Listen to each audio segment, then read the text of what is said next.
Abby Anderegg, the Senior Director of Solution Consulting at Duck Creek. Thanks for joining us today. Oh, thanks for having me, Andrew. It's nice to be here. I'd like to talk a little bit about the ecosystem we see now in insurance. I think carriers just aren't processing claims the way they used to. There's a whole evolution going on right now. And you do a lot of work in this. When it comes to a modern customer experience, it really requires a new way of thinking. So, talk us through what a 2021 claims processing system might look like. Oh, sure. I mean, it's a great question, Andrew, because I think over the last few years, what we've seen is a significant increase in the prevalence of Insurtech especially within the claims space, right? Carriers and customers are expecting a more digital experience when it comes to claims, and there's a lot of ways to deliver that. But with the claims process specifically, it really is heavily reliant on vendors to help complete the process. Think of your traditional damage estimation or being able to process medical bills that have been repriced by a vendor. There's vendors that play roles in every part of the claims lifecycle, and that's how it's always been. But in recent years, the different ways that they can interact with the claim system has really just exponentially expanded.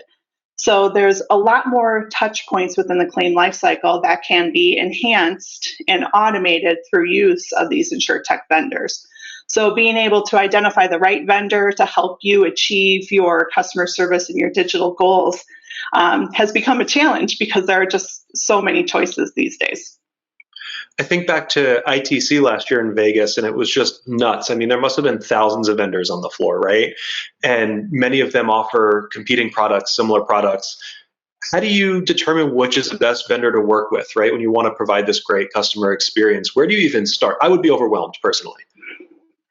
I think there's a couple things that I would personally think about. One is, what is the problem that you're trying to solve? Is it customer service related? Is it an expense issue that you're trying to resolve? Are you just trying to expedite a specific process within your claim handling? From there, I think then you're thinking about how easy is it for me to integrate with these vendors? Do they provide a service at a level that solves my problem, but isn't too costly to implement or to maintain over time?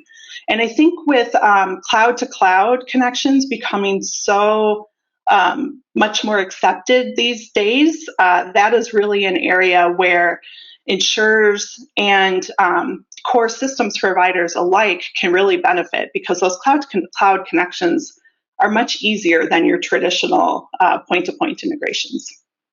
Yeah, just a few years ago, I think that was such a scary concept, and carriers were just like, don't talk about that, right? We don't want to think about putting all of our data up in the cloud. And I think it's really become an unescapable reality.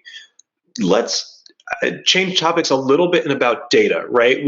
This is a conversation that comes up all the time. There's just a sea of data for carriers to work with, and when you start introducing other vendors, third-party data, that sea only swells even larger, right?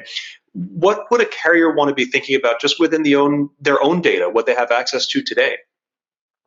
Yeah, I think it's about understanding, again, what are the business problems that you're trying to solve and being able to really take advantage of the data sources you have. Data can solve quite a few problems for you. So it can just give you insights, as we've seen, into where you may need to make adjustments within your claim handling process. It can be utilized to predict where you should be going or where you should be paying attention to your claims. With FRISS specifically, that availability of data and collecting the right data to feed into predictive models that can help you determine if there's fraud. It all really comes down to what kinds of data do I need and what do I want to do with it. And again, that's another space where as you start to plug in these insurtech vendors, you really need to think about your data strategies and what you're going to do ultimately with that data that you're capturing. And then I'd say on the flip side, the more data that you need in order to support, predictive models and analytics, sometimes there's more of a need then for the adjusters to be manually entering that data. So how do you balance the change management with your internal staff to make sure that you aren't disrupting their employee experience when it comes to how they manage their workload?